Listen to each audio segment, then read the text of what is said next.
Ok. Nous allons continuer notre enseignement.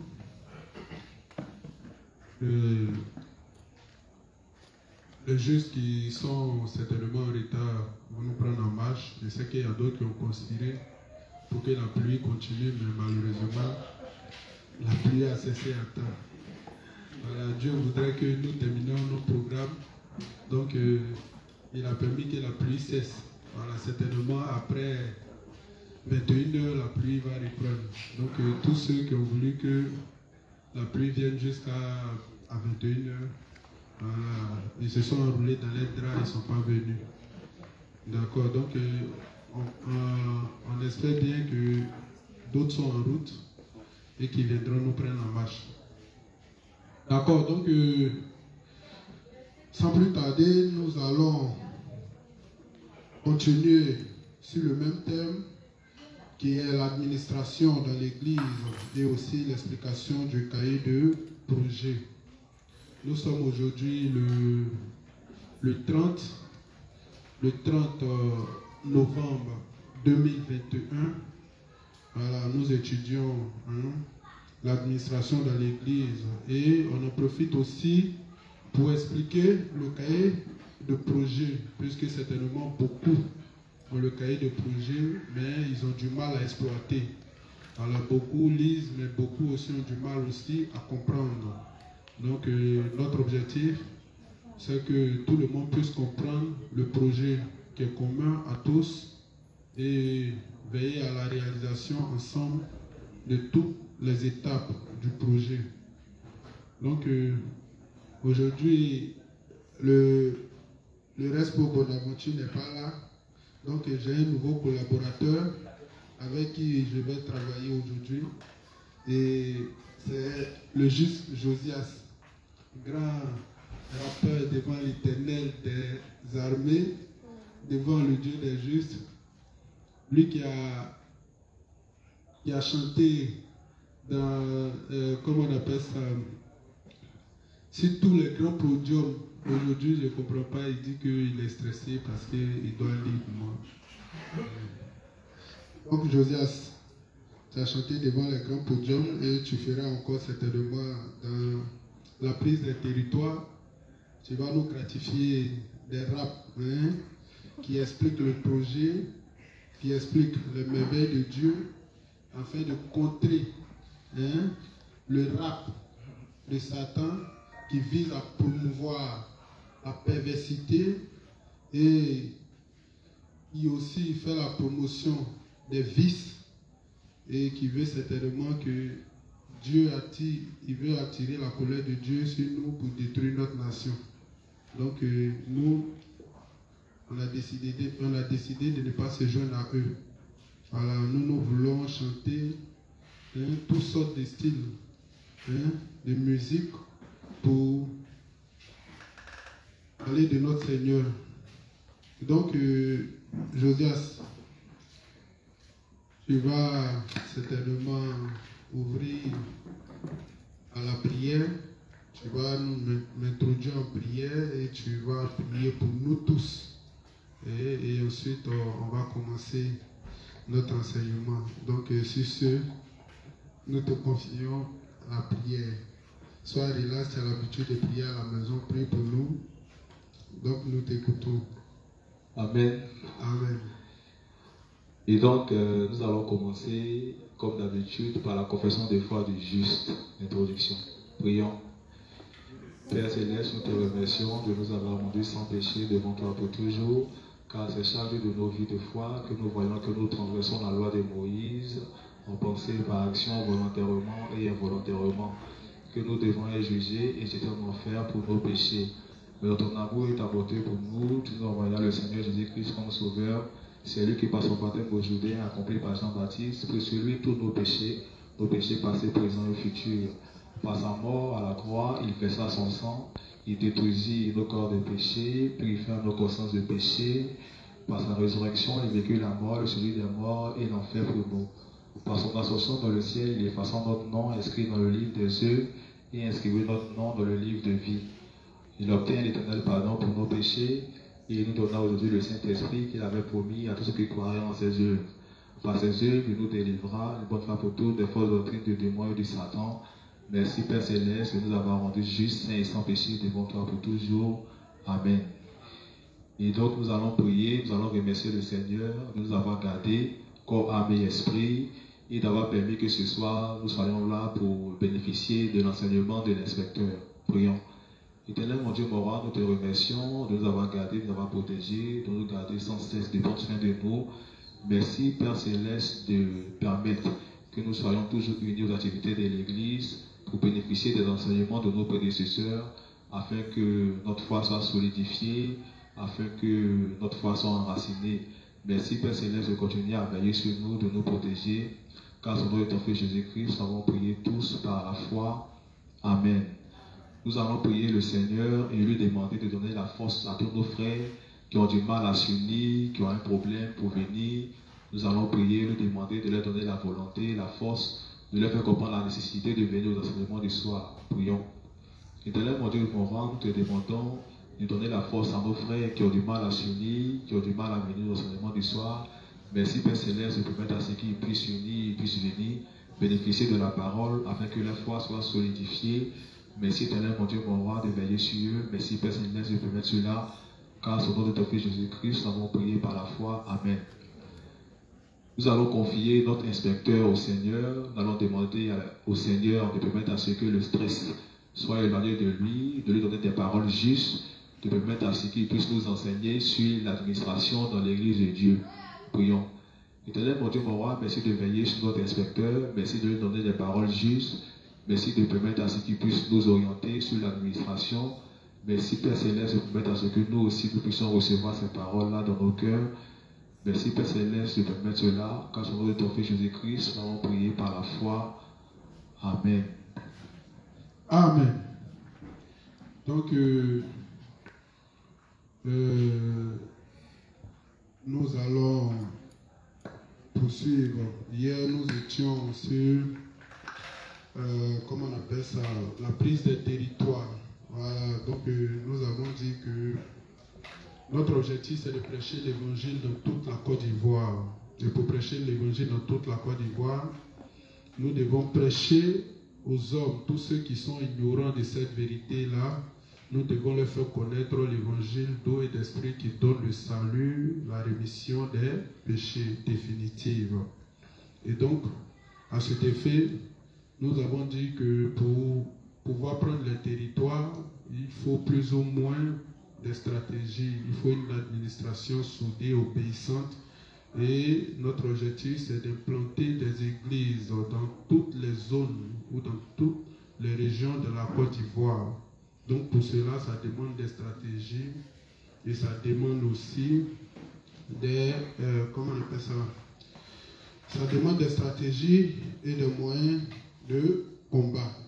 Donc, si hier, nous ne sommes pas allés loin, voilà, mais on va faire un bref résumé avant de poursuivre.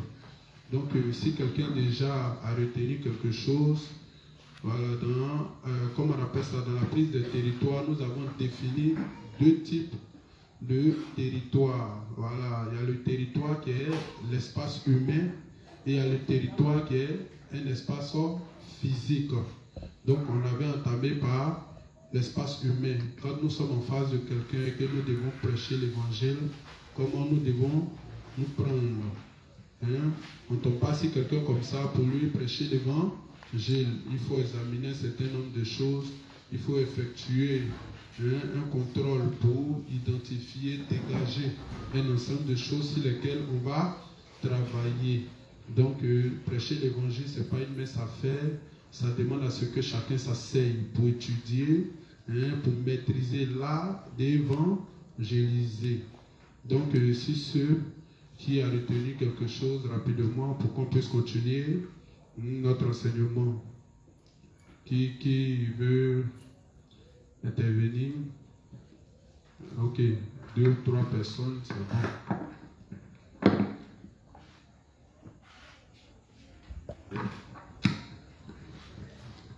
Bonsoir les justes. Bonsoir, juste. Ça va juste le dire. Okay. On peut dire que hier, personnellement, j'ai été bénie. J'ai surtout retenu les notions de l'art de l'évangélisation. J'ai surtout retenu les erreurs qu'il faut éviter. D'accord. Et moi, personnellement, j'ai retenu que quand on est en face d'une âme, il faut d'abord prendre la peine de l'écouter. Et il ne faut jamais dire c'est faux. Il ne faut pas prendre également d'autres textes pour pouvoir contredire la personne. Mais lui-même, les textes ou bien les versets qu'il donne là, il faut prendre ces mêmes versets pour lui montrer son incompréhension. J'ai retenu aussi que, bon, personnellement, j'ai retenu que il faut, dans mon cas par exemple, il faut que j'apprenne à voir des personnes comme un territoire. Voilà, il ne faut pas sous-estimer des âmes. Et puis, il ne faut pas se presser de dire que cette personne-là ne cherche pas Dieu. Il faut faire un sondage avant. Il ne faut pas d'abord se presser de donner l'évangile d'eau et d'esprit. Il faut d'abord faire un sondage qui est un contrôle rapide. Et puis surtout, il faut prendre la peine de faire le compte rendu quand on a sondé le terrain. Il faut prendre la peine de faire le compte rendu aux dévanciers ou bien aux personnes avec lesquelles on va sur un front. Bon, j'ai aussi retenu que, comment dirais-je, j'ai aussi retenu que il ne faut surtout pas penser que les gens sont intelligents. Voilà, parce que souvent c'est l'erreur qu'on peut faire. On peut se laisser intimider, peut-être par le niveau de langage, par le niveau intellectuel, ou bien peut-être même par la position sociale de l'âme de la personne qu'on a en face de nous. Que les gens ne sont pas du tout intelligents. Sinon, s'ils étaient intelligents, il y a longtemps qu'ils lisent des versets sur la rémission de nos péchés, sur le baptême de Jean-Baptiste, mais ils ne comprennent pas. Donc, les plus intelligents, au fait, ce sont ceux qui ont reçu l'évangile d'eau et d'esprit. Ce sont eux qui ont le Saint-Esprit. Ce sont eux qui sont habilités. Peu importe leur niveau, qu'ils soient partis à l'école ou pas, Dieu les rend capables de pouvoir faire vraiment des exploits et de pouvoir vraiment toucher tous les terrains. J'ai aussi retenu que il y a des cas où il faut vraiment être patient. Il faut vraiment être patient dans l'évangélisation. On a parlé de emmerder par exemple nos parents avec l'évangile d'eau et d'esprit. Mais ce n'est pas pour autant qu'on doit leur manquer de respect. Quand on est persévérant, à chaque fois on revient sur la chose et puis en même temps il faut être patient. Il peut arriver même des cas où tu peux confier le terrain à une autre personne. Il peut arriver aussi qu'en fonction de la réalité du terrain, tu changes de stratégie. Voilà. Donc personnellement, c'est ce que j'ai retenu. Encore merci bien la juste. Merci pour ton intervention. Ok, il y a quelqu'un.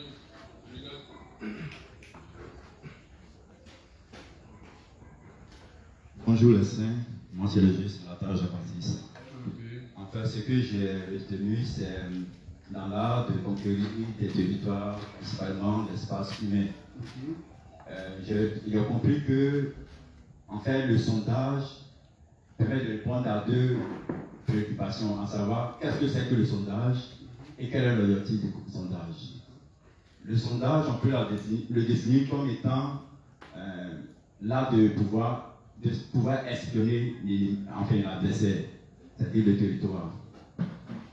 Et l'objectif, c'est de pouvoir recueillir les informations qu'on a eues au travers de l'espionnage pour pouvoir conquérir facilement le territoire, à savoir les croyances de la personne, pratiques religieuses, croyances religieuses, ses pensées, s'il a une bonne réflexion intellectuelle, ou bien s'il est conséquent au travers de ses réflexions. Ensuite, il y a ses faiblesses, à savoir ce sur quoi il est ancré dans ses croyances. Si c'est, par exemple, au niveau de la loi, au niveau du jeûne, ou même des offrandes, c'est-à-dire les dîmes. Et puis, il faut pouvoir aussi connaître ce en quoi même qui le fatigue, c'est-à-dire qui le charge. Est-ce que ce sont les doctrines, à savoir comme les sciences humaines comme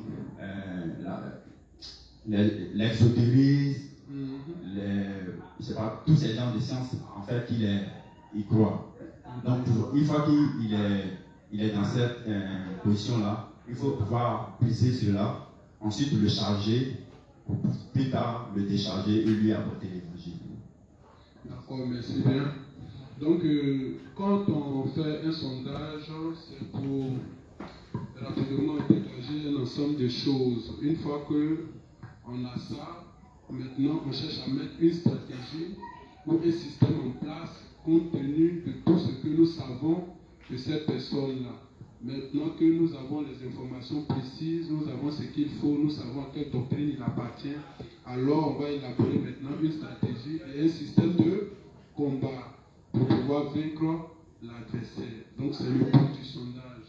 Ça va, non? Ok, il n'y a pas de souci, merci bien. Qui d'autre encore veut intervenir? Okay, bonsoir les justes. Ok, bonsoir les justes. Moi c'est le juste Christian de l'Univers 17. Ok, concernant l'étude d'hier, nous avons travaillé d'abord sur comment faire pour prendre un territoire. Voilà. Nous avons dit que nous avons défini ainsi qu'un territoire est un espace physique ou humain. Voilà. Maintenant, donc pour le prendre, nous devons d'abord faire l'étude du terrain pour l'espace humain. C'est-à-dire que nous devons d'abord savoir quel type d'âme est en face de nous, tester pour voir si l'âme est conséquente ou pas.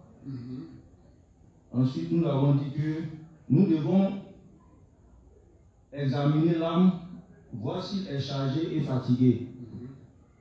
C'est-à-dire voir si la personne est fatiguée par le poids du péché. La première des choses qu'on recherche d'abord, c'est est-ce que la personne cherche Dieu. Si Dieu ne l'intéresse pas, on l'amène à ce qui s'intéresse à Dieu. Si ça ne l'intéresse pas, on le laisse là où il est. On ne peut pas faire l'unanimité. Voilà, tout le monde ne va pas aller au paradis, puisque chacun a son libre arbitre. Donc, la première des choses qu'on cherche, c'est de voir si la personne, est-ce que Dieu l'intéresse un peu, ou bien est-ce que Dieu l'intéresse. Si Dieu ne l'intéresse pas, on l'amène à s'intéresser à Dieu. Ça aussi, il y a une méthode. Voilà, si on fait que ça ne passe pas, que lui, il n'a rien à foutre avec, on le laisse là où il est. Ça va, non? Ça va? Oui, ça va. Donc ça, c'est la première des choses. Oui, vas-y. Ok. Nous devons aussi voir son niveau de connaissance et de compréhension des Écritures. Oui, très important. Et voir aussi son niveau de raisonnement, son expérience. C'est-à-dire, en fonction du niveau de l'âme, nous devons exposer l'évangile. Et vous avez pris un exemple pour dire que il y a certaines personnes qui ne sont pas allées à l'école. Exemple, pour un aussi. Donc, pour pouvoir prêcher l'évangile, nous devons nous mettre dans la peau aussi du noussi. Et si nous ne maîtrisons pas aussi le noussi, nous pouvons faire appel à un frère qui maîtrise ce côté pour pouvoir prêcher l'évangile à ce dernier. Et pour le dernier point que j'ai compris, nous avons dit que nous devons voir aussi si l'âme est conséquente et si elle s'interroge sur la Bible. Ok, c'est un peu ça que j'ai. D'accord, pas de souci. Merci. Donc, merci à tous ceux qui ont intervenu. Merci pour le résumé. Passons le micro. Ok, donc nous allons encore continuer, toujours dans la prise des territoires. Prêcher l'évangile, c'est prendre des territoires. On définit le territoire à prendre. Soit c'est un homme qu'on veut gagner avec l'évangile, ou soit c'est un territoire, ou un espace physique. Soit on veut gagner les épriers, soit on veut gagner la zone des Altiers, soit on veut gagner le centre. Voilà, donc il y a tout un ensemble de choses à étudier et à mettre un système. Et puis maintenant, venir faire un compte rendu. Toutes ces choses, on va voir. quand il s'agit des territoires physiques, on va voir qui on envoie. Le plus souvent, c'est les inspecteurs. Ils vont faire une exploration. D'abord, on définit le territoire, ils vont aller faire une exploration, ils vont dégager un ensemble de choses et ils viennent, ils font un compte rendu. Et puis après le compte rendu, on tient une réunion. Et puis, on va convoquer toutes les directions et puis on leur fait part du compte rendu. Et puis, chacun maintenant, selon le registre dans lequel il est, va apporter une stratégie ou une méthode. Si ce sont les artistes, si ce sont les chantres, voilà, ils vont dire, compte tenu du compte rendu, ils vont dire, ah, voici telle chanson qu'on peut chanter, ou bien voici ce qu'on peut faire.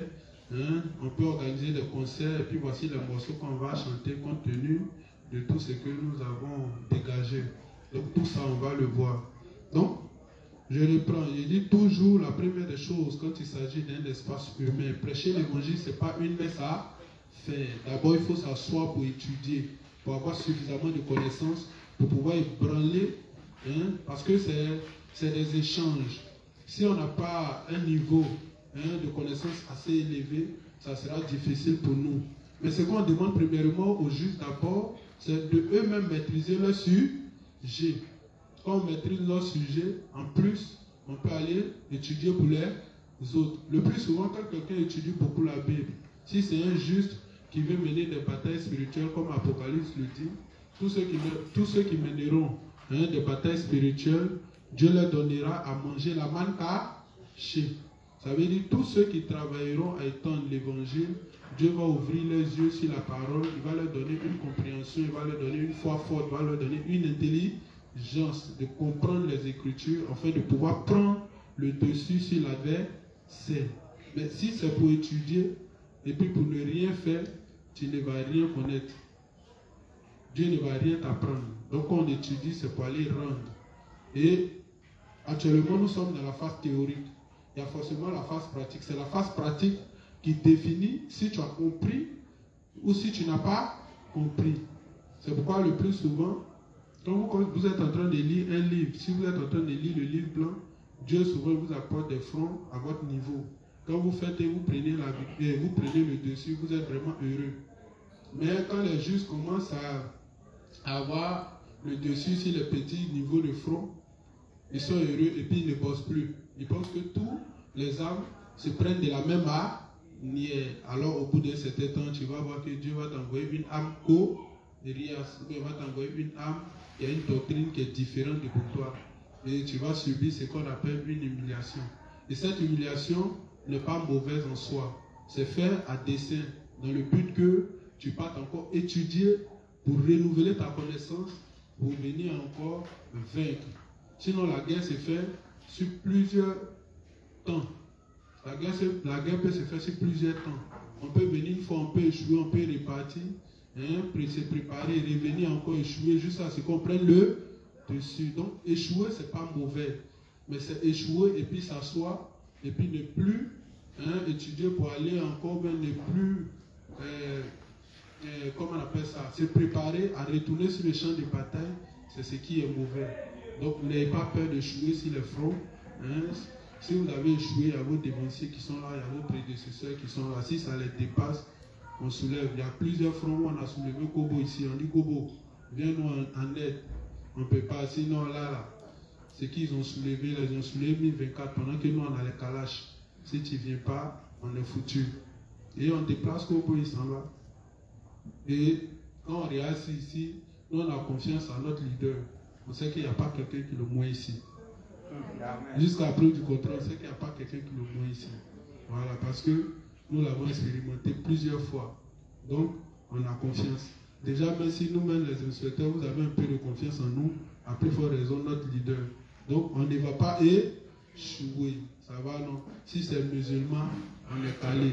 Si c'est branamiste, on est là. Si c'est rosé-chrétien, on est là. Franc-maçon, même, nous sommes prêts. Illuminati, on est dedans. Ça va, non? Donc, on n'est pas limité. Et donc, l'espace humain, toujours sonder, examiner le cœur en face pour voir s'il est intéressé par Dieu. Vas-y, il faut lire pour moi. Oui, continue la lecture, espace humain. face humaine. Toujours sonder, examiner le cœur en face pour voir s'il est intéressé par Dieu. Donc ça c'est le premier point. Voir s'il est chargé et fatigué. Voilà, on regarde si vraiment la loi l'a beaucoup maltraité. Si la loi l'a pas maltraité, nous on le maltraite avec la loi. Il y a ce qui est écrit comme Paul. Comment on appelle ça dans le texte de Romains 7. Misérable que je suis, qui me délivrera de ce corps de mort. Donc il faut tuer l'âme avec la loi. Voir son niveau de connaissance des écrits et de compréhension. Voilà, n'allez pas soulever les versets. Vous regardez d'abord si la personne a une notion même des Écritures, avant de prendre les versets pour les citer comme ça. S'il n'a pas, il y a plusieurs manières de travailler. On peut travailler avec des exemples terre à terre. Quand la personne ne comprend pas les Écritures, on peut prendre les Écritures, on prend, et puis on prend des exemples. C'est ce que Dieu lui-même l'a fait dans la Bible, n'est-ce pas? Il dit, c'est comment vous allez comprendre les choses du ciel si je ne procède pas en vous expliquant les choses de la terre. Donc il utilise les choses de la terre pour nous permettre de comprendre les choses du ciel. Donc vous pouvez le faire aussi. Il y a plein de choses, plein d'exemples qu'on peut utiliser pour faire les fronts. Voilà, donc quand quelqu'un n'a pas une notion des Écritures, il y a aussi cette méthode-là. Vas-y. Voir son niveau de raisonnement, son expérience. Voir s'il est conséquent. Donc le niveau de raisonnement est toujours très important. N'allez pas faire l'étalage de votre connaissance. Adaptez en fonction de l'âme qui est en face de vous. Utilisez un langage. Nous sommes des prédicateurs de l'évangile. Donc c'est l'évangile qu'on veut faire écouter à ceux qui sont ignorants. Donc on ne va pas pour dire qu'on connaît. On va pour se faire comprendre. Et donc, pour se faire comprendre, on est toujours obligé de regarder le niveau de langage de la personne et puis utiliser un langage adapté à cette personne. Parce qu'il faut que tu lui parles, il faut qu'il te réponde. Mais si tu parles à quelqu'un, il est là, il ne te répond pas parce qu'il ne comprend absolument rien, alors tout ce que tu es en train de faire n'a pas de sens. Ça va, non?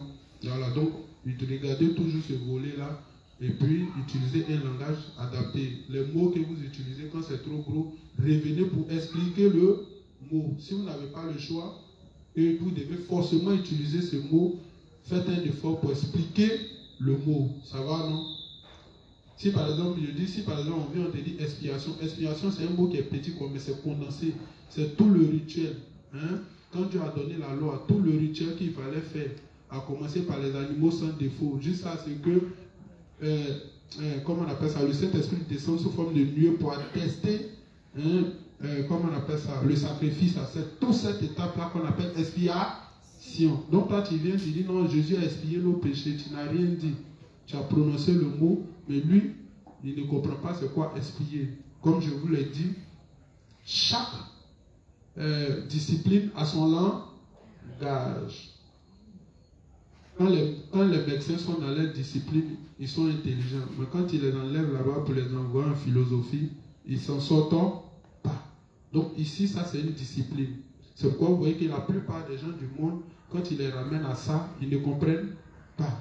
Même les légalistes, c'est une discipline.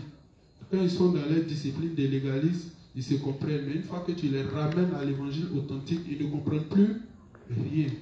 Donc ici, c'est notre monde. Ceux qui sont habilités à expliquer l'évangile, c'est les justes qui ont le Saint-Esprit.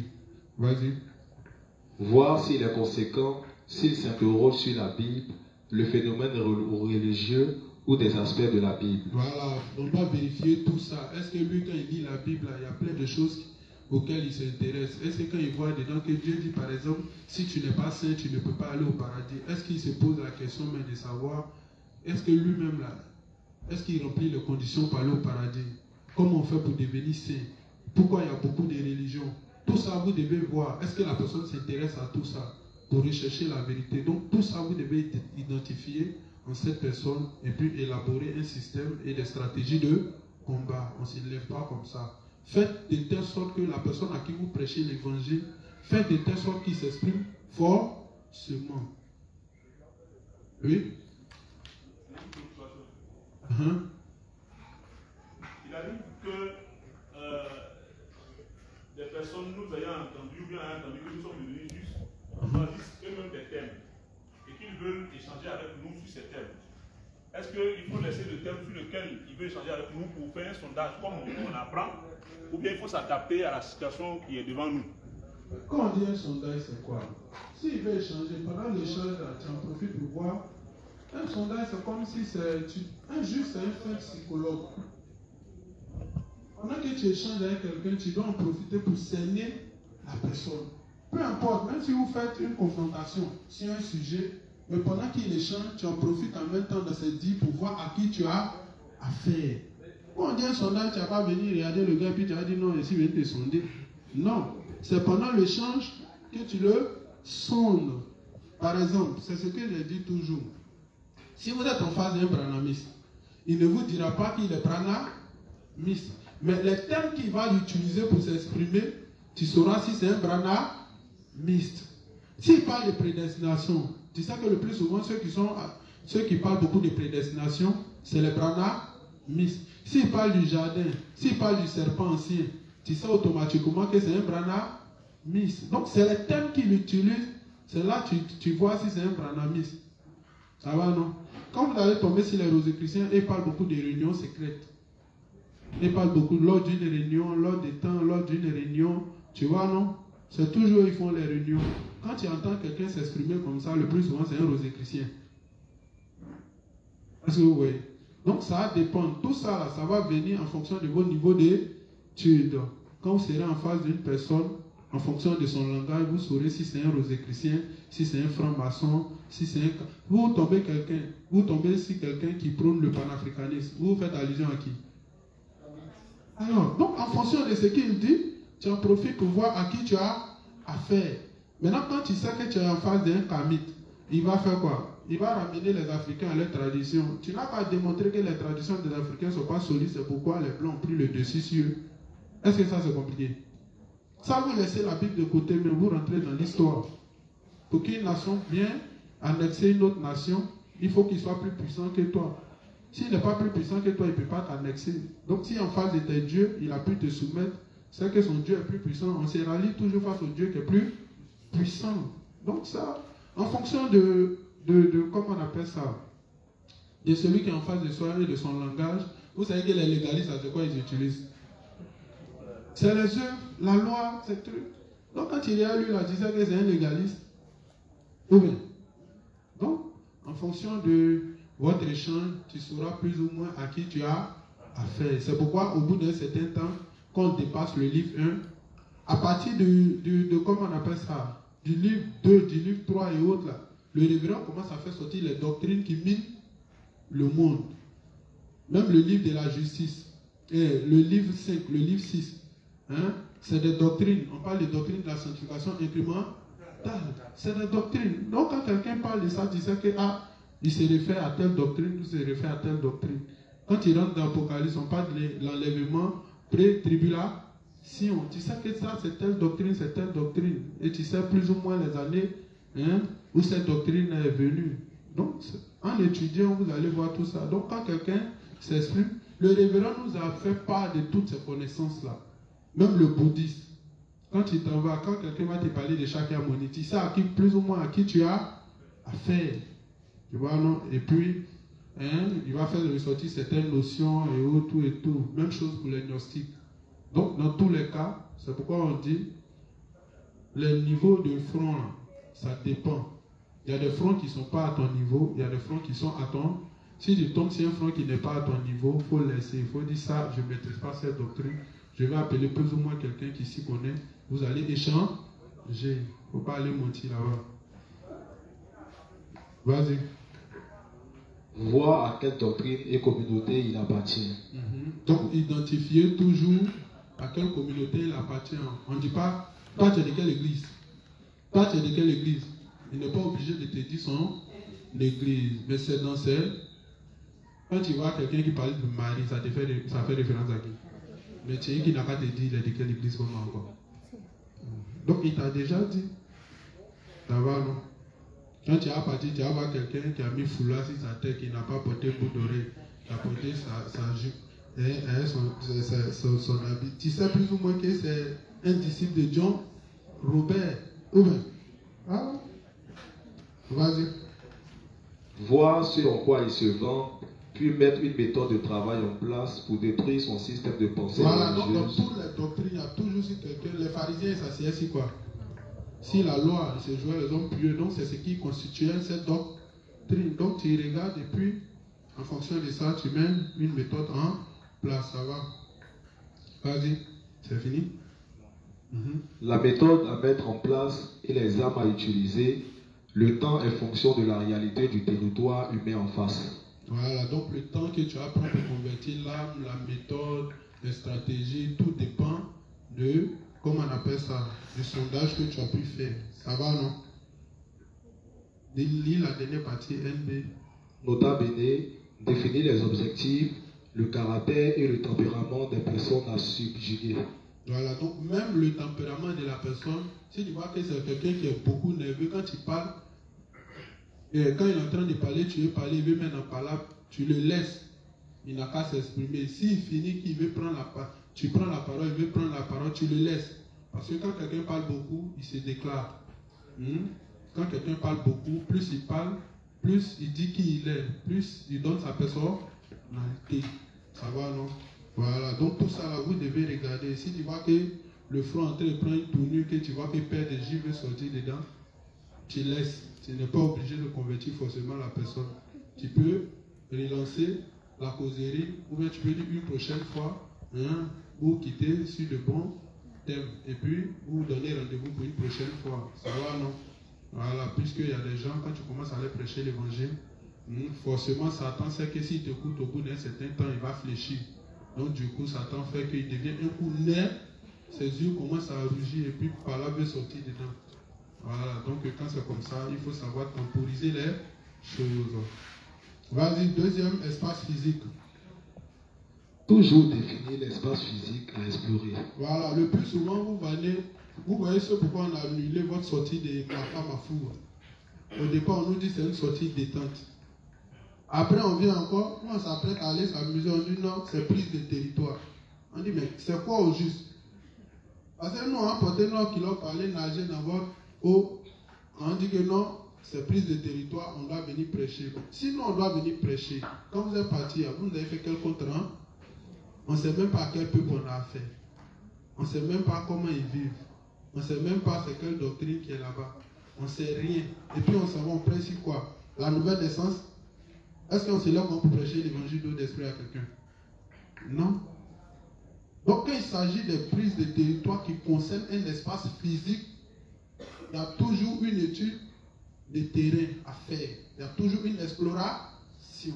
Et puis il y a toujours un compte rendu en retour. Et quand il y a un compte rendu en retour, alors on va faire le compte rendu. Si c'est quelqu'un qui est parti, il vient faire le compte rendu aux inspecteurs. Les inspecteurs maintenant vont faire le compte rendu, soit à la cour des sages ou soit à la cour divine. Et puis on va convoquer une réunion qui va regrouper toutes les directions. Et puis on va dire, voici tel territoire qui est un espace physique qu'on veut prendre. Voilà, donc, telle direction. Mettez un plan en fonction du compte rendu, un plan et une stratégie en place pour qu'on puisse prendre ce territoire. C'est comme ça qu'on va demander à chaque direction de faire un plan ou bien de mettre un système en place pour la prise de ce territoire. Maintenant, quand ils finissent de mettre le plan en place, ils viennent faire le compte rendu. Quand ils font le compte rendu, on peut rejeter, on peut accepter, comme on peut apporter des modifications compte tenu du compte rendu. Maintenant, une fois que tout est fait prêt, on dégage les moyens maintenant, et puis on se rend maintenant sur le terrain, et puis chacun joue son rôle. On finit de faire, on définit un temps, on définit en fonction du temps, si c'est une semaine, si c'est 2 semaines de travail, on définit le temps hors des passages, qui va faire quoi pendant ces 2 semaines.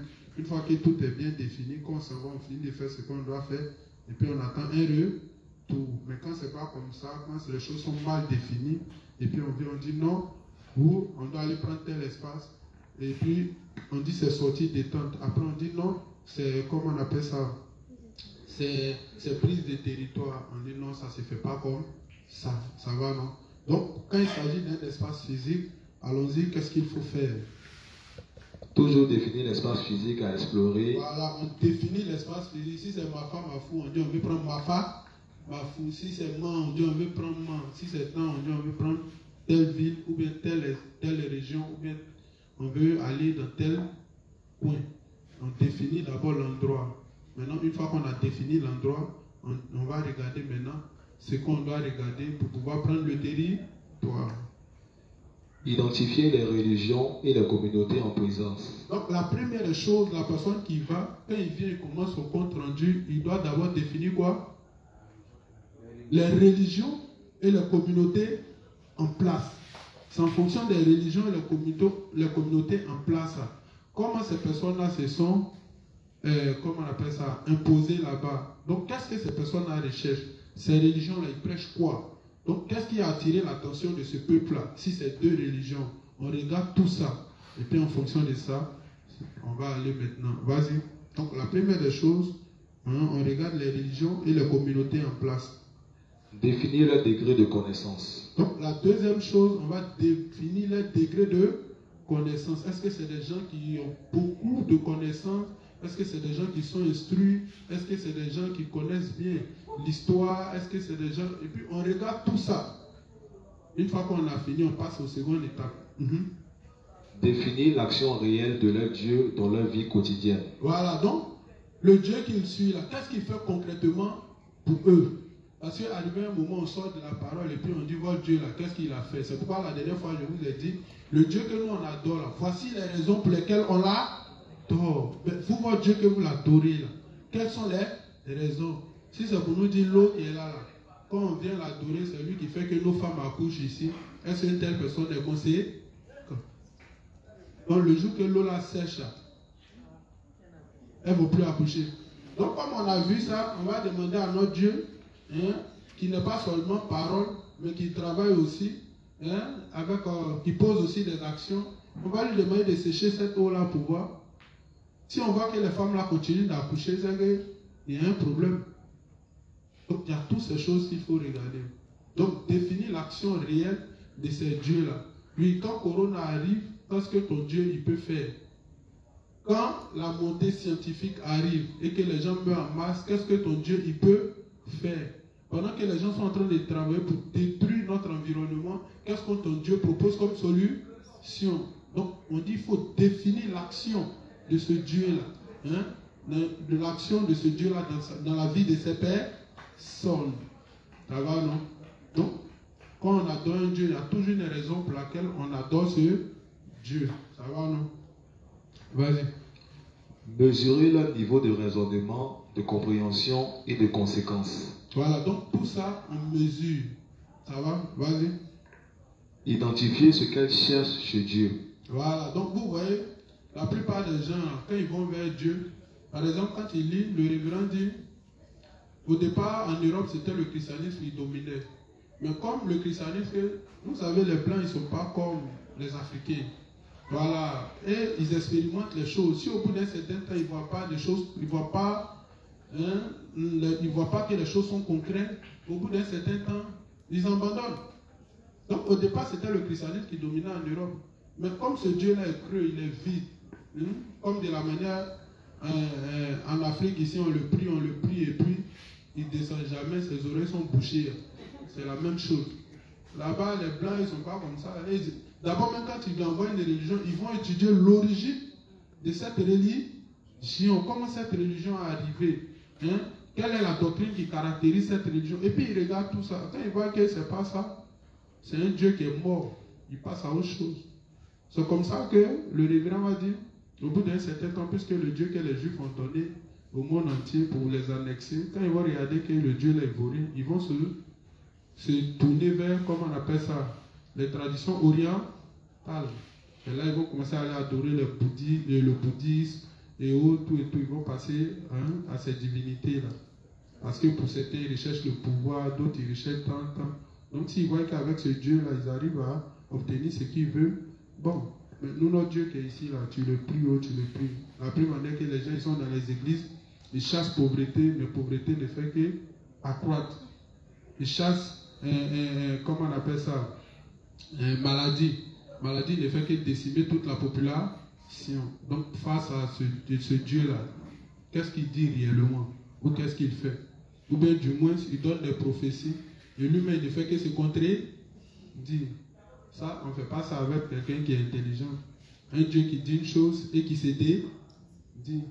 Soit il n'est pas Dieu, s'il est Dieu, c'est les humains qui font ce genre d'erreur. Dieu ne peut pas faire ce genre d'erreur. Donc il y a tout ça qu'il faut regarder. Ça va, vas-y. Identifier leur système et stratégie de recrutement. Voilà, qu'est-ce qu'ils mettent en place pour attirer les gens dans ces différentes religions qui sont sur ce territoire? Est-ce qu'ils leur proposent de l'argent? Est-ce qu'ils procèdent par des ONG? Gens, ils font beaucoup de dons. Donc, il y a tout ce système-là qu'il faut regarder. Parce que s'ils donnent, ils font des dons, ils aident les gens. Hein? Et toi, tu te lèves, tu viens simplement avec des simples paroles. Tu penses que ces gens vont t'écouter?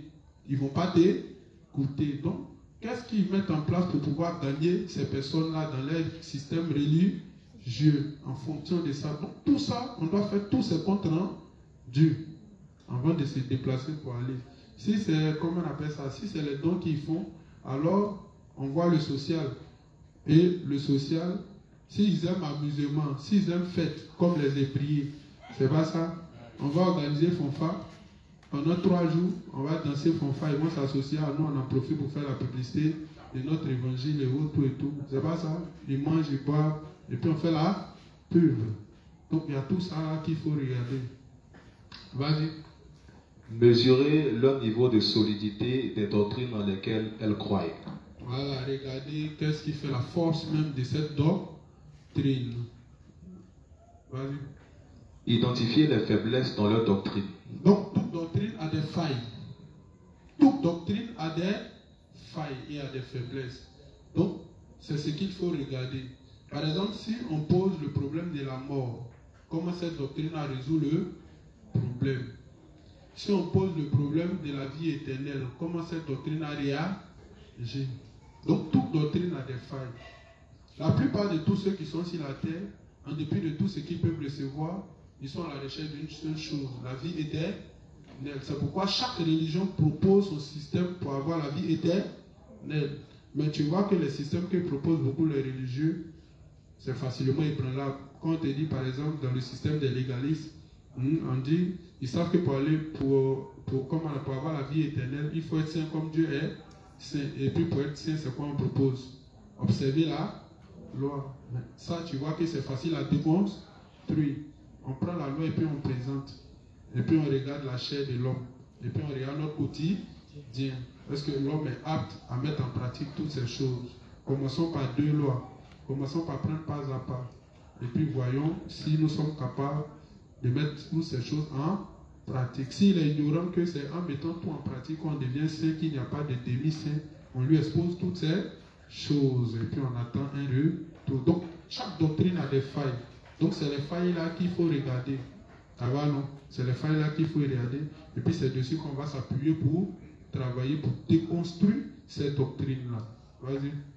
Définir les liens entre leurs différentes religions et doctrines en présence. Donc vous voyez, donc, par exemple, en Côte d'Ivoire ici, comme je l'ai dit, vous allez voir que quand on fait le lotissement d'un espace, au départ je ne comprenais pas pourquoi les églises catholiques romaines avaient toujours des espaces, des grands espaces, et puis ils ont toujours des positions stratégiques. Je ne comprenais pas. Même quand tu vois le coin en brousse, ils ont toujours une bonne... Quand la ville se développe, tu vois, ils sont bien placés, ils sont au milieu de la ville. Donc c'est dans le lotissement, quand quelqu'un fait un lotissement d'un espace, on demande toujours à ce qu'il y ait une église catholique. Sinon, on ne valide pas ton lotissement. On demande toujours qu'il y ait un espace pour bâtir les églises catholiques. Et puis maintenant, un espace pour la mosquée. Maintenant, le reste, marché, espace vert, hôpital général, et puis ainsi de suite. École, toutes ces choses. Mais mosquée, et puis église catholique, ils ont toujours leur place. Et puis on leur donne un grand espace dans une position stratégique. Quand on regarde maintenant, on dit à tout ça, et puis on valide maintenant ton lotissement. Vous voyez? Donc, si vous voyez que partout ils sont là, et que c'est le gouvernement même qui valide cela, donc imaginez. Donc, on va chercher à savoir quel est le rapport entre l'église catholique et l'islam. Dans certains coins, tu vas voir que c'est les Haris avec les métaux. Donc, entre les deux églises, c'est quelle relation qui les lie? C'est pourquoi la dernière fois, pour vous expliquer tout cela, je suis remonté à l'origine des églises avec les réformateurs et les différents réformateurs, comment certaines personnes ont suivi les opinions de certains réformateurs, puis ils ont commencé à monter des religions. Donc, ça fait que quand tu vas aller, tu vas voir que les religions, là, ils se rejoignent et tous pratiquement à quelque part. Tu vois, non? Donc, c'est ce qu'il faut faire ressortir. Donc, quand tu t'en vas, les religions qui sont en place, il faut regarder pourquoi ils sont tous en paix. Comme Salomon est en paix avec tous ceux qui sont aux alentours de lui, tandis que son papa, lui, il passait son temps à faire la guerre pour agrandir le territoire de son Dieu. Donc, qu'est-ce qui fait que toutes ces religions-là sont en paix? Donc, il faut faire ressortir ça. Ils ont toujours un point commun. Soit tous adorent fétiche, soit tous adorent Baal et autres. Il y a toujours un point commun. Donc, il faut faire ressortir ça. Et c'est sur ça qu'on va s'appuyer pour travailler, pour prendre le territoire. Puisque toi, tu viens implanter ton église. Forcément, quand tu vas implanter ton église, ton objectif, c'est de gagner les âmes qui appartiennent à ces personnes. Puisque toi, tu sais qu'ils les ont maintenus dans le mensonge. Donc, toi, tu vas les enlever dans le mensonge. Donc, si tu n'as pas pu identifier toutes ces choses-là, comment tu y arriveras à prendre ce territoire ou cet espace? Ou quelles sont les stratégies que tu vas mettre en place pour pouvoir mener la bataille? Donc, il y a toutes ces choses à identifier. Vas-y. Identifier les faiblesses majoritaires et les tenants du système en place. Donc, on parle de faiblesses majoritaires, ça veut dire que c'est vrai, il y a les faiblesses, mais ce qui est plus flagrant, ça veut dire que ce qui ressort plus, voilà, c'est ce qu'on recherche. Nous n'avons pas dit non, tous les petits détails, on ne va pas mentionner ça, mais il y a des choses qui sont, c'est-à-dire il y a les faiblesses majeures, c'est-à-dire qu'il y a des choses qui frappent à l'œil, sur lesquelles cette religion-là s'appuie. Donc c'est ce qu'on va faire ressortir, et puis on va travailler. Vas-y. Nota bene, comment faire un compte rendu détaillé? En parenthèse, méthodes, temps sont définis, plus le résultat du travail. Donc ça va, non? Donc comment faire un compte rendu détaillé? Donc pour faire un compte rendu détaillé, quand tu t'en vas, en t'appuyant sur le cahier de projet pour prendre l'espace, voici toutes ces choses que tu dois identifier. Et c'est avec ça que tu reviens faire un retour. Mais quand tu vas aller, puis on revient, on dit, bon, quand tu es parti, tu as vu quoi? Tu es là, tu t'attends. Non, c'est-à-dire que quand ils sont partis, il y a vu des hommes, ils sont grands, dos sont coucou. Est-ce que c'est ce qu'on t'a demandé? C'est pas ce qu'on t'a demandé. On dit toujours définir l'espace physique, identifier les religions. Quelles sont les religions que tu as vues là-bas? Il y a l'islam, il y a tant. Donc s'il y a l'islam, on va prendre l'équipe qui maîtrise l'islam et puis ils vont partir. Tu vois, non? Si on dit c'est les Kamites, on va s'asseoir pour étudier comment les Kamites fonctionnent. Mais si tu nous as fait un mauvais compte rendu, on tombe sur ces gens. On n'a pas étudié. Comme un temps, il y avait une chaîne qui voulait organiser des débats entre les justes, après avoir assisté à plusieurs débats, sur, comment on appelle ça, dans les différents cours, les justes ont fait les débats. Il y a une chaîne qui voulait organiser des débats entre les justes et les rosés chrétiens. Mais le temps qu'ils ont donné là, c'est court. Donc, c'est pas parce que, quoi? Voilà, Ivoire TV. Ivoire TV voulait organiser des débats filmés entre les justes et les rosés chrétiens. Mais le temps qu'ils ont donné, c'est court. Or, nous, le plus souvent, on se dit qu'on est trop en confiance. Tu t'en vas, tu dis non, ça là, on connaît. Donc, on devait faire un compte rendu à Kubo a dit non. Si vous devez réellement faire le débat, il faut qu'on donne un temps. Le temps d'apprendre leur livre. Après, Kobo, il a appelé ça, je ne sais pas si c'est les mantras ou bien les quoi. Voilà, donc on doit s'asseoir pour étudier d'abord comment cette doctrine fonctionne avant d'aller faire le débat. Puisque là, c'est filmé ici, tu t'amuses à tituber, mais tu t'amuses à dire du n'importe quoi, c'est parti. Hein. Il n'y a plus de retour en arrière. Donc, on est venu pour dire non, s'ils doivent faire, ils n'ont qu'à donner un temps. Et c'est comme ça qu'on a annulé. Donc, vous voyez, donc on ne se lève pas comme ça pour dire qu'on est en confiance et puis on ne se lève pas comme ça. Tout se prépare à l'avance. Il faut un plan, il faut une stratégie. On ne se lève pas comme ça pour aller faire. Mais si, dans l'art de la guerre, ne jamais sous-estimer son adversaire. Dans l'art de la quand tu dois faire un karaté ou bien quoi que ce soit, la première des choses qu'on te dit, On te dit ne sous-estime jamais ton adversaire. On te prend, c'est un lit qui vient devant toi, tu as dit, il y a mal là-dedans. Au moins d'apprendre à t'avoir ton pied, ça baisse, c'est faux, c'est couché, c'est fini. Pourquoi? Parce que tu as négligé l'adversaire. Donc, dans l'art de combattre, on ne néglige pas l'adversaire. Les gens, ils connaissent ça. C'est pourquoi n'importe quel adversaire, tu t'appliques bien. S'il n'est pas bien formé, tu le dabas bien, prochainement, il n'aura plus le courage de venir. Avec toute ta force. Ça va, non? Donc là, nous avons fini maintenant. Il ne faut pas vous oublier. Hein? Verset 35, ok. Donc là, maintenant, nous avons fini maintenant l'espace physique et espace U. Donc maintenant, si vous devez aller... L'objectif de juste comme je vous l'ai dit, le cahier de projet là. Le cahier de projet, c'est de faire de la Côte d'Ivoire, d'après vous-même, le français qui est utilisé, un lieu ou pilule d'évangile. On a tellement répété ce mot-là. Hein? Donc un lieu où pilule l'évangile d'eau et d'esprit. C'est pas ça? Donc ça veut dire quoi? Pour que ce projet-là aboutisse, l'objectif même c'est d'asseoir des lieux de culte dans toutes les zones. Puisque par principe, on sait que c'est pas parce que nous sommes trop éloquents, c'est pas parce que nous parlons un français soutenu que Dieu fait naître les âmes. On dit que c'est quand les serviteurs commencent à avoir un cœur droit, que leurs pensées sont renouvelées, quand ils recherchent les intérêts de Dieu, quand ils maîtrisent l'art d'évangéliser, quand ils savent comment on peut, comment on appelle ça, gouverner ou bien diriger le troupeau, toutes ces choses, quand on peut les amener à identifier, hein, quand Dieu va leur confier les âmes, ils doivent les amener à identifier ce qui vient de Dieu, ce qui ne vient pas de Dieu. Quand ils maîtrisent toutes ces choses, alors quand il y a un lieu de culte là, c'est Dieu lui-même qui se charge de connecter tous les âmes chargées et fatiguées. Toi, c'est quand on te demande, on dit implante. Une fois que c'est implanté là, c'est Dieu qui va connecter tous les âmes chargées et fatiguées. Sinon, prêcher l'évangile, ce n'est pas ce qui est compliqué. Mais quand tu finis de prêcher l'évangile, la personne te dit, je suis né. Toi, tu le laisses là, tu s'en vas. Mais il va vivre comment? Ça, tu lui as donné la première étape. C'est comme toi, tu viens d'accoucher, puis tu laisses l'enfant là, tu es qui n'a pas vivre comment? L'enfant, il va vivre par la foi. Même la foi, même le révérend dit, la foi s'apprend auprès des devants. C'est ta maman qui va guider tes pas. Ta maman est le symbole de l'église. C'est elle qui a guidé tes pas. C'est elle qui a te nourri au départ jusqu'à ce que tu atteignes l'âge de la maturité où tu peux quitter la famille. Donc c'est la même chose. Donc l'expression être né de nouveau signifie que même quand tu penses que tu as 60 ans, chez Dieu, tu viens de naître.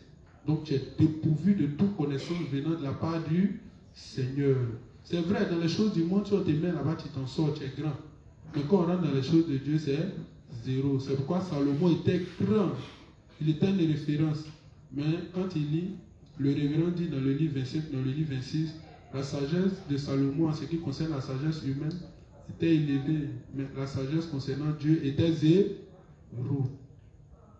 Tu vois, non? Donc, c'est la même chose. Le problème n'est pas de faire naître les âmes. Si tu fais naître une âme, qu'il n'y a pas un endroit pour que l'âme s'unisse pour apprendre auprès des prédécesseurs, l'âme va retourner certainement où il est quitté. Pourquoi l'objectif, c'est d'implanter des lieux de culte partout, dans toutes les zones. Et c'est ce travail-là que nous sommes en train de faire progressivement. Sinon, si c'est pour remplir ici, là, c'est pas un problème. Bon, on finit de remplir ici, les gens ne peuvent plus pousser. Après, ils vont. Vous voyez qu'ici est rempli. Si on doit amener tout le monde ici, ça n'a pas de sens. Si quelqu'un est né à Bassam, il doit payer transport chaque dimanche pour venir faire culte ici pour repartir. Ça n'a pas de sens. Donc la Bible dit là où 2 ou 3 sont assemblés, lui il est présent. Donc quand vous êtes 2 ou 3, commencez. La chose commence toujours autour de une personne et de 2 personnes. Mais arrêtez de dire non, pasteur, ici là, je suis seul. Il n'y a pas de base, je ne peux pas mener. Donc tu es uni avec qui? C'est toi qui dois créer la base en t'appuyant sur ce qui est fait ici. C'est pourquoi on donne, comment on appelle ça? Un fil conducteur. Même si pasteur n'est plus là, aujourd'hui, en s'appuyant sur ça, On sait plus ou moins où on est quitté, où on s'en va. Mais quand il n'y a pas de projet, on va tourner en rond. C'est pourquoi tous ceux qui quittent l'église, au bout d'un certain temps, ils disent qu'ils sont faits pour eux. Ils pensent que c'est trop facile. 1 an, c'est la même chose. 2 ans, tu as défini tant de réunions. Tu as dit quoi aux gens? Vous allez venir, comment on appelle ça? Tu as dit non, il y a réunion tel jour, on vient à réunion. Si l'année, quels sont les objectifs durant l'année? Tu as dit quoi aux gens? Les objectifs durant 2 mois, 6 mois, tant. Tu as dit quoi aux gens? Donc tu vois que même quand ils jugent que c'est mauvais, ils sont obligés de venir s'appuyer sur le... Tous ceux qui disent que non, c'est que comment il fait, c'est entrer ici, c'est sortir ici. Eux-mêmes, tu les vois, ils exploitent le cahier de projet fait pour toi à part, si tu estimes que c'est facile. C'est pourquoi il dit, même si on explique, il y a des gens qui ont pensé que c'est facile, que s'ils s'en vont, ils pourront le faire. Mais même ça, on finit de t'expliquer. Même dans la pratique, tu as toujours besoin de celui qui a fait pour t'orienter. De pourquoi beaucoup ont le cahier de projet, mais ils ne s'en sortent pas. Ça va, non? Donc, aujourd'hui, si on a un homme en face de nous, la première des choses, on sait arrêter de tomber sur les gens et puis leur prêcher l'évangile. Arrêtez. Parce que c'est vous qui rendez le travail des gens encore plus difficile. Parce que tout ce qui était en lui, il a gardé. Toi aussi, tu es venu compléter. Donc, c'est devenu un peu dans sa tête. Quand lui-même il est là, il est saoulé. Donc, il a un peu pour lui, il a un peu pour les autres. Il a un peu pour lui, il a un peu pour les autres. Ça, c'est le travail des scribes. Ils vont ici, ils amassent. Ils vont ici, ils amassent. Ils rejettent rien. On faut amener la personne à rejeter ce qui est faux et puis tu implantes ce qui est vrai. Ça va, non?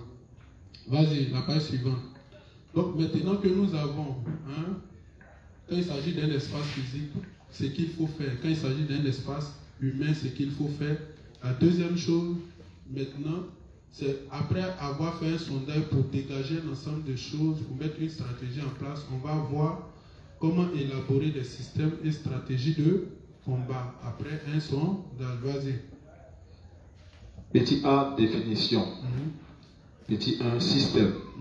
Un système est un homme masculin d'origine grecque.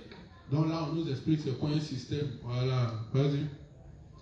Un système est un homme masculin d'origine grecque de systéma qui signifie ensemble.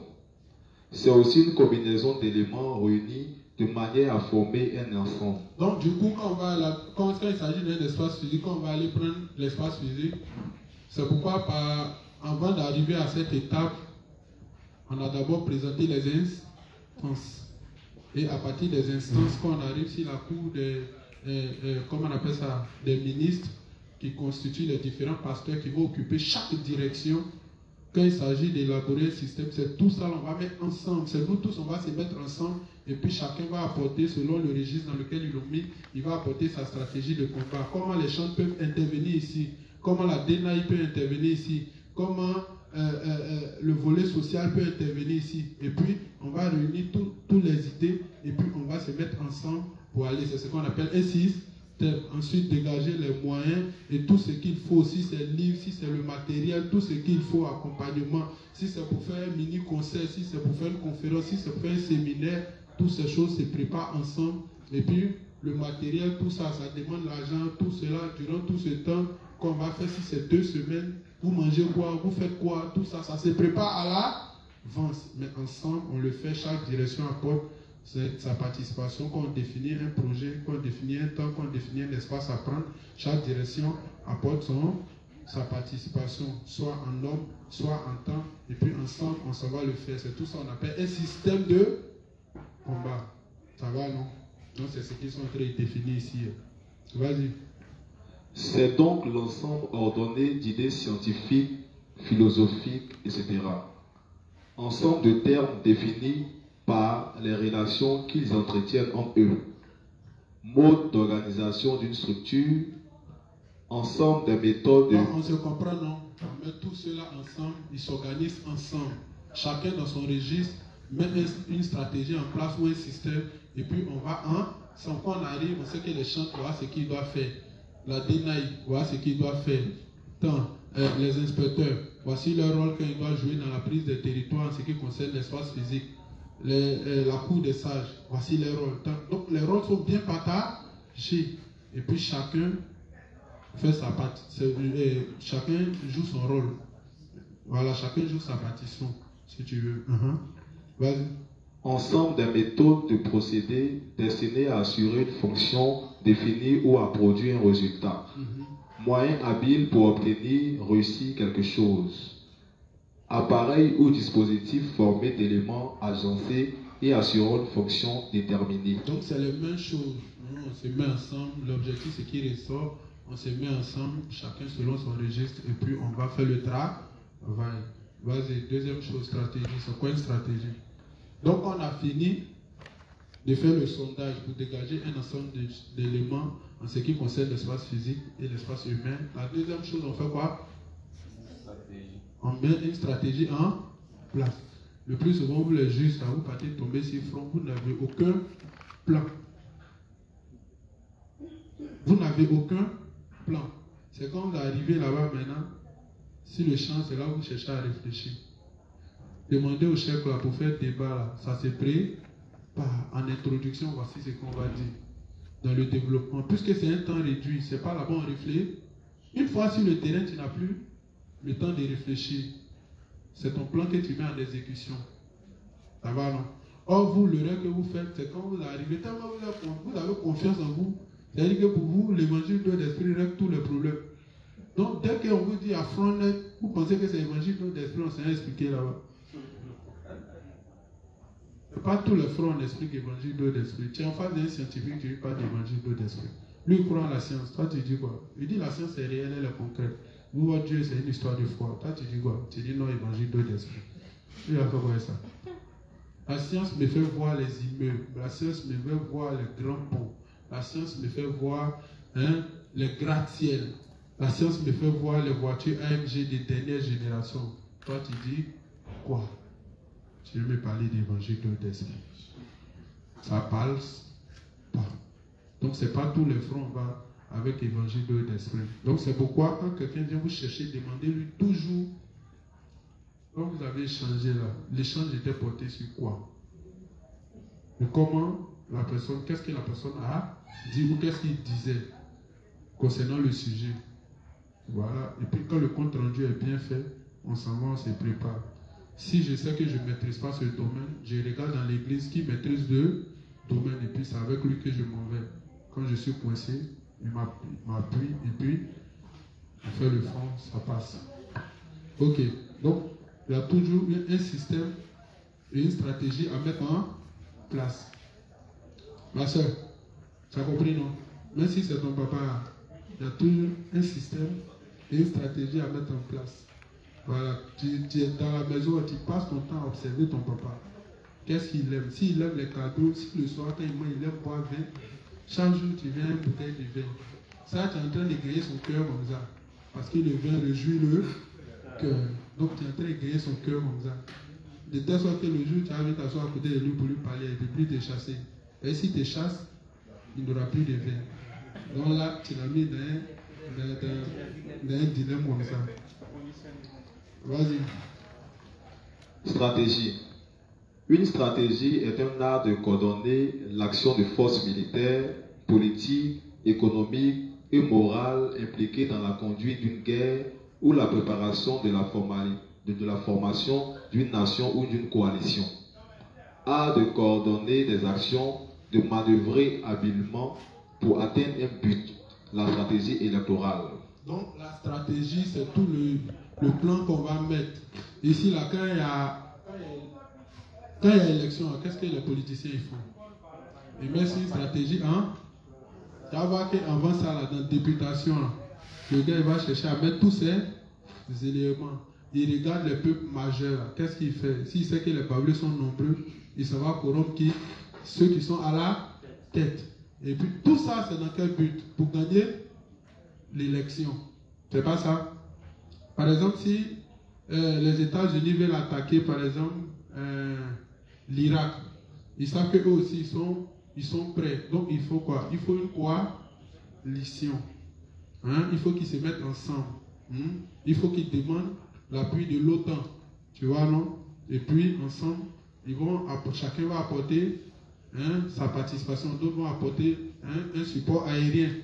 D'autres aussi vont fournir des soldats. Et puis, ensemble, ils forment un bloc. Dans quel but? Pour gagner là, en fonction comment on appelle ça, de l'adversaire, on va définir l'arme que l'adversaire utilise. Et puis maintenant, nous, on va chercher des armes plus sophistiquées. Donc, c'est tout ça là. Mais quand on met tout ça en place, c'est dans quel but? C'est pour gagner là.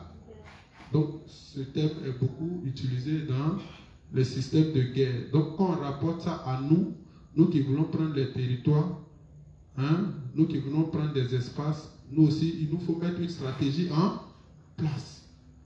Si tu arrives que c'est des gens qui aiment Zouglou, tu vas aller chanter rap. Qui va venir t'écouter? Donc, c'est Zouglou que tu vas. Donc, tu as cherché dans l'église. Le responsable des chants va dire, ah, quand on est parti dans cette zone-là, si c'est San Pedro, on sait qu'ils aiment Zouglou. Donc si on dit un nouveau groupe qui est venu chanter Zouglou, les gens vont sortir. Mais on dit cette zone-là, c'est Zouglou, ils aiment. Toi, tu dis, tu t'en chanter rap. Qui va sortir pour venir t'écouter? Donc, c'est tout ça là qu'il faut regarder pour mettre en place une stratégie pour aller gagner la guerre. Donc, nous, dans notre Zouglou, il y a des paroles. Donc, les paroles là, c'est ce qu'on veut mettre ça dans leur tête. Donc, on sait que quel style musical ils aiment. Donc, c'est ça qu'on va mettre en place. Ils savent que la Côte d'Ivoire ici, les gens aiment s'amuser. Ils sont venus couper, décaler. C'est pas ça?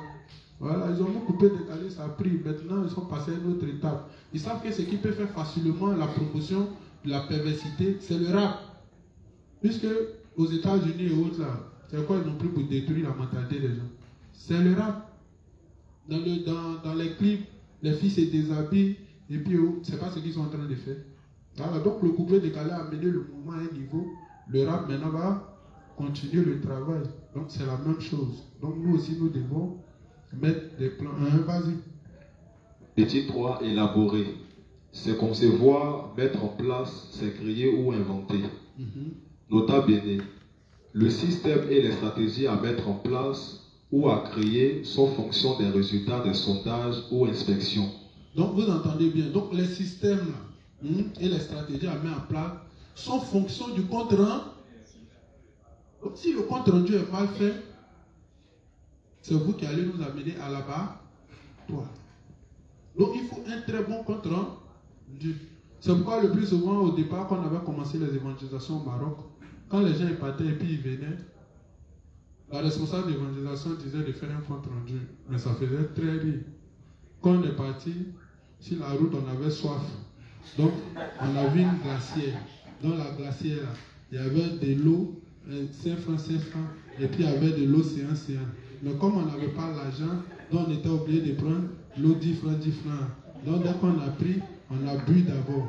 Quand on a bu, voilà, on était un peu soulagé. En même temps, on a marché un pas, 2 pas, 3 pas. On a vu une porte. La porte était peinte en marron. À quel moment on va quitter ici? Tout ça, c'est compte rendu. Donc, quand vous voulez faire un compte rendu, voici les éléments qu'on vous demande. Quand c'est un espace humain, vous avez vu comment on fait un compte rendu. Quand c'est un espace physique, vous avez aussi vu comment on fait un compte rendu. Tous les détails à laisser. C'est la même chose dans les témoignages ici. Le gars, il commence à voir, il ne sait pas où il va atterrir. Pour 10 petits trucs, c'est ça, tu es parti tourner là-bas quand vous venez atterrir ici. Il y a des témoignages qui peuvent être longs, mais c'est plein de sens. Mais il y a des témoignages aussi là. C'est long, mais c'est vite. Donc, va à l'essentiel. Ça va, non? Vas-y. Les stratégies de combat à employer seront conçues en conseil en fonction des résultats des inspections. Après la réunion du conseil qui déterminera la conduite que chaque instance doit suivre pour chaque projet à réaliser, chaque instance et direction se réuniront en privé pour produire chacun son système et sa stratégie de combat. Les conceptions se feront dans un temps déterminé par le conseil. Les hautes structures apprécieront les propositions, soit les améliorent, soit les adoptent, soit les rejettent et proposent ou demandent une reprise avec de meilleures vitesses. Je veux que quelqu'un m'explique cette partie-là. Je veux que quelqu'un m'explique. Non, si on te donne le micro, tu peux lui dire, il n'a qu'à te donner, il n'a qu'à relire attentivement, et puis, à chaque étape, tu expliques. Si tu veux bien. Sinon, si c'est relire, il n'y a pas de problème, on va relire. Parce que c'est tout ça là qu'on ne comprend pas. Et puis, on estime que les choses n'avancent pas. Or, pourtant, on doit comprendre toutes ces étapes-là. Les stratégies et les systèmes qu'on doit mettre en place à son fonction dans un premier temps de quoi? De l'inspect. C'est pas ça? L'étude de terrain. C'est dans l'étude de terrain qu'il y a le sondage. C'est pas ça? Donc, les systèmes et les stratégies sont fonction du compte rendu. Maintenant, dans le compte rendu, là, c'est là maintenant, il y a sondé pour voir un ensemble de choses. Donc, c'est ce qu'il va voir. C'est ce qui vient faire un compte rendu. Et puis, c'est en fonction de ça qu'on va élaborer maintenant un système de combat. Maintenant, pour élaborer le système de combat, on dit, quand il vient, ils vont faire, il y a d'abord une réunion. S'il vient faire le compte rendu à qui? Celui qui est parti. Si tu as découvert un territoire, que tu veux qu'on prenne ce territoire-là, quand tu viens te faire le compte rendu à qui? Après avoir regardé tous les éléments qu'il faut, tu viens faire le compte rendu aux inspecteurs.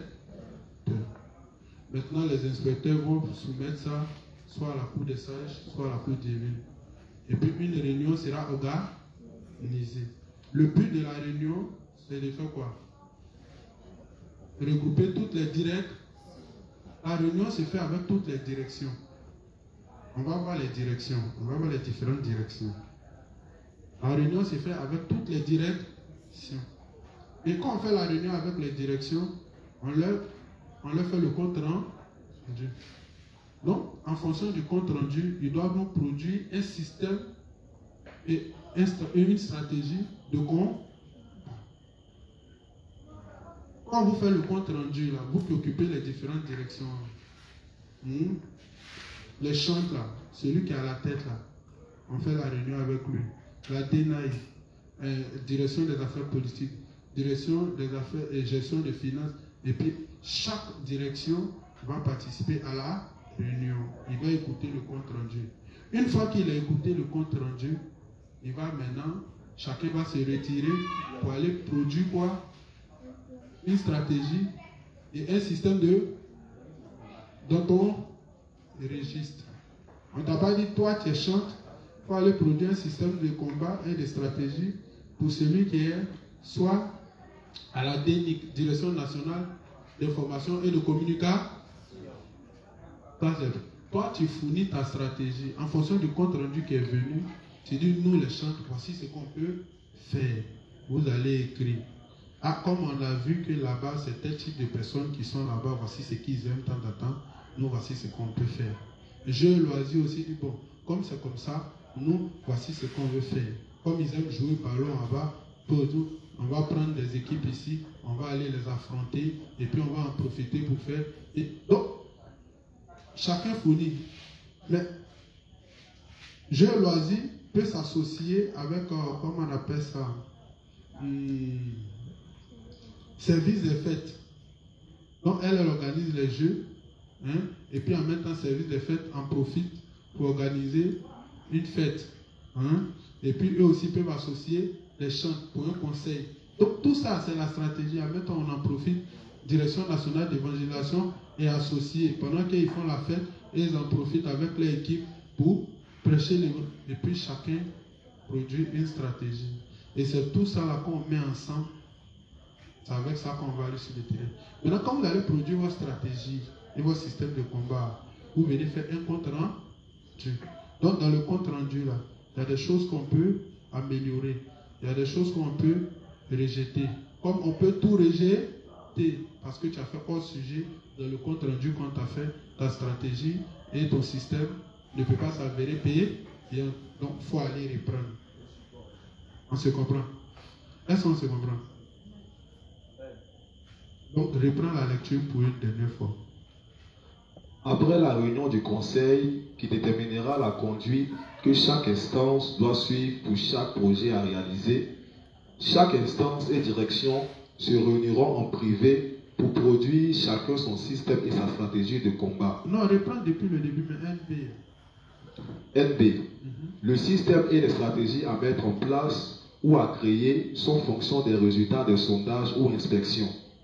Les stratégies de combat à employer seront conçues en conseil en fonction des résultats des inspections. Donc vous entendez, dans l'inspection, il y a quoi? Donc le plus souvent, quand il s'agit des territoires, si toi-même tu es venu, tu nous as fait un compte rendu, on peut déléguer 2 ou 3 inspecteurs, ils vont se rendre sur le territoire. Et puis ils vont dégager tous ces éléments, et puis ils vont venir. Ça fait partie de leur rôle, les inspecteurs. Vas-y. Après la réunion du conseil qui déterminera la conduite que chaque instance doit suivre pour chaque projet à réaliser, chaque instance et direction se réuniront en privé pour produire chacun son système et sa stratégie de combat. Donc après la réunion, chaque instance et chaque direction font quoi? Se retirent, chacun produit. Donc vous voyez que va arriver un moment, plus personne ne doit paraître. Parce que quand on va donner, parce qu'il y a un temps. Pour un projet, il y a un temps. Il y a un temps d'exécution. Donc, si on prend la réunion, on peut dire que vous avez une semaine pour venir produire votre système et stratégie que vous allez adopter. Donc, durant la une semaine, là, tu dois commencer à faire. Ce n'est pas le dernier jour, tu vas venir dire non, je n'ai pas pu faire, ça n'existe plus. Parce que c'est tout ça. Là. Quand vous dites les choses n'avancent pas, c'est tout ça. Là. On doit faire textuellement comme ça pour que les choses puissent avancer. Or, le plus souvent, il se trouve que quand on confie des tâches, les gens, ils paraissent ou ils refusent de faire. Donc, si on refuse de faire, on dit non, il y a tel endroit à prendre. On vous donne un travail, vous refusez de faire. Comment les choses vont aboutir? Donc, quand on lit, quand on étudie le cahier de projet, en même temps, c'est pour amener les uns et les autres à une prise de conscience et aussi avoir la grandeur de la tâche qui nous est assignée. Ça va, non? Vas-y. Les conceptions se feront dans un temps déterminé par le conseil. Les hautes structures apprécieront les propositions, soit les améliorent. Donc les hautes structures, soit les inspecteurs, soit comment on appelle ça, la cour des sages ou la cour divine vont apprécier le travail qui a été fait. Donc c'est dans ça qu'on peut rejeter, accepter ou améliorer. Les hautes structures apprécieront les propositions, soit les améliorent, soit les adoptent, soit les rejettent et proposent ou demandent une reprise avec de meilleures pistes indiquées. Petit 3. Rechercher les moyens à utiliser dans la prise des territoires. Donc, il est 21h03. À 10, on finit. Parce qu'on a commencé à 40. Donc, je vais prendre 7 minutes encore de votre temps. Comment on appelle ça? On dit quoi? Une fois que on a fait, comment on appelle ça? On a exploré le territoire. Une fois que le compte rendu a été fait et que chacun maintenant est parti réfléchir pour fournir son système et sa stratégie de combat, alors la troisième chose à faire, il faut faire quoi? Il faut rechercher les moyens à utiliser si ça manque. S'il y a déjà les moyens, on définit le montant en fonction de chaque direction et de chaque instance et chacun apporte sa participation et puis on va résoudre le problème. Ça va, non? Donc vous voyez comment tout est bien coordonné, tout est bien structuré. Vas-y, donc lis. Le projet peut être ficelé et les moyens à utiliser peuvent être cherchés, surtout quand les moyens humains, matériels, financiers, l'ivresse font défaut. Voilà, donc quand il n'y a pas les moyens, quand il n'y a pas les hommes, donc tout ça, pour l'instant on n'a pas encore lancé ces choses. Pourquoi? Parce qu'il y a des moyens qui font. Quand on dit moyens, ce n'est pas forcément agent. Est-ce que vous savez que toutes les directions ne sont pas encore occupées? Est-ce que vous savez ça? Voilà.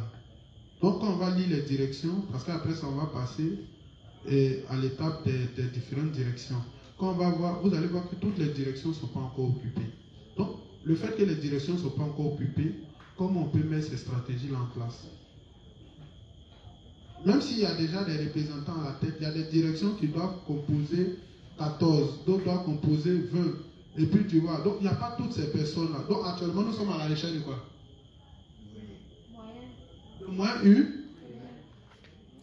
Si ces livres-là, il y en a, et puis ça suffit pas. Donc tout ça là, il faut chercher. Et puis on manque de moyens encore. On manque de quels moyens encore? Matériel, financier, livresque. Voilà. Donc tout ça, c'est ce que nous sommes en train de chercher. Donc quand on parle du projet, d'abord les moyens humains, là, ça manque. Donc quand on dit aux gens de travailler pour occuper les différentes directs, il y a beaucoup d'hommes à nommer pour occuper les différentes directions, pour qu'on puisse commencer à lancer les projets. Mais si ce n'est pas le cas, alors on avance lentement, mais on est sur la bonne voie. Donc ne pensez pas ça. Il dit toujours, il y a beaucoup qui viennent ici et puis ils pensent que le travail se limite aux inspecteurs. Non, inspecteurs, c'est faux. Le travail ne se limite pas aux inspecteurs et à Pasteur. Quand on sera en train de lire les différentes directions, vous allez voir pourquoi les choses tardent encore. Vas-y. Donc, la promptitude dans l'exécution du projet conçu dépend de la somme des moyens tout azimut disponibles. La promptitude, c'est quoi? La rapidité. Donc, pour que toutes ces choses soient exécutées rapidement, il faut quoi? Reprendre. Donc, la promptitude dans l'exécution du projet conçu dépend de la somme des moyens tout azimut disponibles. Azimut, ça veut dire quoi? Donc, les moyens venant de toutes parts, de toutes les directs. Vous voyez que quand moi j'explique pour moi, il prend mon temps pour vous expliquer les mots.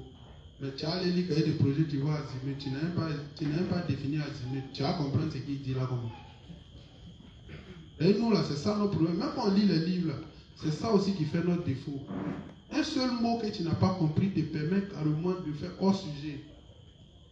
Donc c'est pourquoi quand on dit étudier là, tu dois mettre ton dictionnaire à côté. Certainement il y a d'autres, ils ont un niveau de langage élevé, donc même quand tu dis le mot, essaie de quoi je parle. Mais et toi, tu ne sais même pas que azimut là, ça veut dire qu'on doit solliciter les moyens venant de toutes les directions. Toi tu as vu azimut, tu fais comment?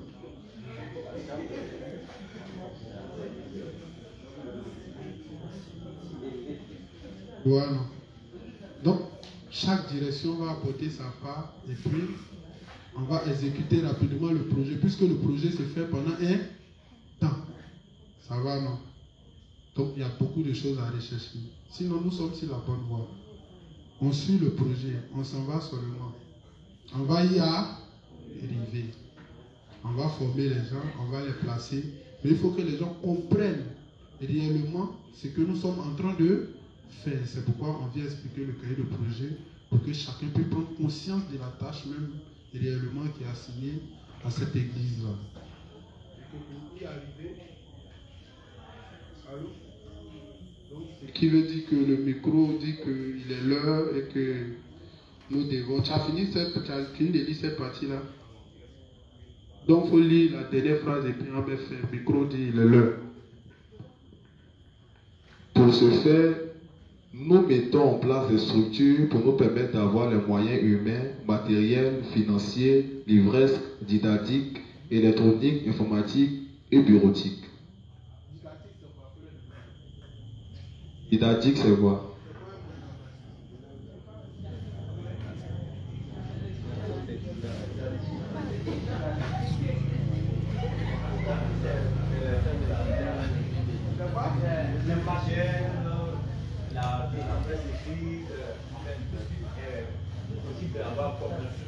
Donner l'information. C'est-à-dire le matériel, la technologie,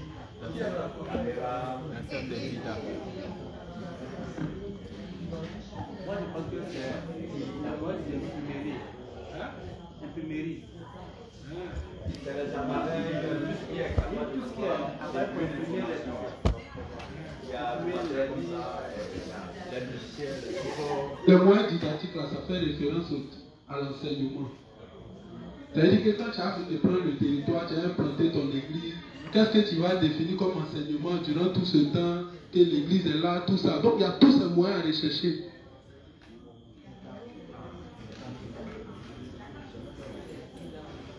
Ça va, non? Donc ça fait référence à l'an. Donc même quand on devait bâtir cette église-là, bon, tu as fini de rassembler les gens de l'église-là. Ça vous regarder. Donc il faut définir les enseignements qui seront faits dedans. Donc tout ça là, il faut rechercher. Quand le peuple commence à grandir, qu'est-ce qu'il convient d'enseigner? Donc il y a tous ces moyens là à rechercher. Donc ce n'est pas une mince affaire. Quand vous êtes ici là, vous êtes enseigné, chaque jour il y a lieu de culte là. Tu penses que si on n'avait pas défini les moyens didactiques, à chaque jour vous allez venir vous asseoir ici, on va vous dire les mêmes choses. C'est pourquoi vous voyez que les autres églises qui essaient de faire là, chaque jour ils viennent prendre le livre du révérend, et puis ils commencent à lire un sermon, ils finissent le culte, ils sont bons. C'est pas comme ça les gens procèdent. C'est pas comme ça. Donc il faut définir les différents enseignements. Même quand vous allez partir sur le terrain pour aller prendre l'espace, il faut définir l'enseignement qui sera fait durant toute cette période. Mais tout ça on appelle moyen didactique. Ça va, non? C'est fini?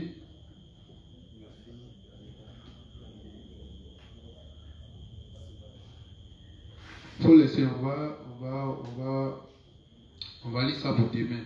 Donc, sur ce, nous allons mettre fin à notre enseignement. Et le juge Josias va clôturer avec la prière de fin. Et on va poursuivre demain à partir de 19h. Donc, demain encore, s'il vous plaît, faites un effort et soyez là un peu plus tôt pour qu'on puisse commencer. Parce qu'à chaque fois, on commence pratiquement à 40. Donc voilà, demain, faites un effort pour être là un peu plus tôt pour qu'on puisse commencer. Donc le juge Josias, il faut clôturer avec la prière de fin. Nous allons remercier le Seigneur pour ce temps d'enseignement. Nous allons lui demander de nous raccompagner à la maison et de nous donner la force de venir demain. Prions. Éternel mon Dieu, mon roi, merci d'avoir permis à ce que nous avons pu participer à ce temps d'enseignement. Merci Père Céleste de permettre à ce que toutes les paroles qui ont été dites par notre inspecteur, nous puissions les mettre en pratique, nous puissions réviser. Merci Éternel mon Dieu, mon roi, de nous raccompagner à la maison. Merci Père Céleste de permettre à ce que demain nous puissions venir et que nos frères qui ne sont pas présents puissent aussi venir demain.